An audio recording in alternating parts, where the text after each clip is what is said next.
మాది కోయిడా మండలం గుండా శ్రీనివాస్ నారాయణపూర్. గుండా శ్రీనివాస్ నారాయణపూర్. ఓకే. ఏం నడుతుంది సర్కార్ పనితీరు ఎట్లుంది? సర్కారు పనితీరు ఈ 2 ఏళ్ళు మాత్రం అన్ని ఏది వాళ్ళు ఏమైతే పథకం అమలు చేసుకున్నారో 6 పథకాలు ఆ 6 పథకాలు అమలు చేసే తోవలనే పోతాండ్రు. ఓటని కూడా చేసుకుంటాండ్రు. ఏది ఉచిత బస్సు గాని ప్లస్ రుణమాఫీ విషయంలో గాని ఇందిరా మిల్లు మాత్రం ఇంకొకటి ఇవాళ లేనోనికి ఛాన్స్ ఫస్ట్ ఇచ్చిందంటే అది ప్రభుత్వానికి. అంతేనా? లేనోనికి ఇచ్చి ఏం పైరవేలు కాదు 1 రూపీ సారే వద్దంటండి. ఇతరన్నా సారే వద్దంటాడు. అంతేనా? పక్కా వస్తాయి 12 నడుస్తాయి. అదొక్కటి మాకు. కేసీఆర్ కూడా మస్తు కట్టించగా డబుల్ బెడ్. కేసీఆర్ కట్టించిండ కట్టియలే అంటే నేను విషయం. కేసీఆర్ ఎక్కడ సిటీలా తలవేలి ఏకపోయే వాళ్ళకి కట్టితే కొన్ని పోతాను. ఇప్పుడు వీళ్ళు పకడ్బందీ కట్టుకుంటారు. ఆ 5 కాదు గవర్నమెంట్ 3 లక్షలు ఇచ్చినా మంచిదే.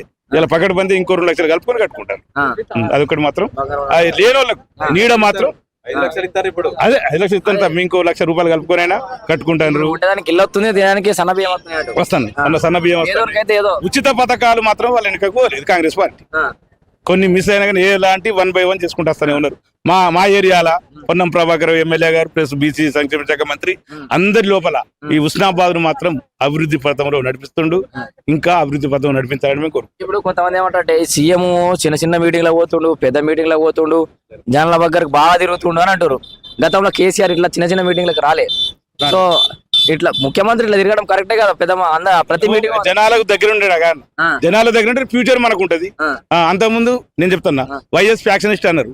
రుణమాఫీ పెట్టిండు, ఉచిత విద్యుత్ పెట్టిండు, రైతు బాంధవుడు అయ్యిండు. ఎప్పుడు చూద్దాం అనుకోలేము. అంత కాంగ్రెస్ పార్టీని మళ్ళీ పట్టుకొచ్చిండు. ప్లస్ ఇప్పుడు రేవంత్ రెడ్డి కాంగ్రెస్ పోతది అన్నదాన్ని ఇలా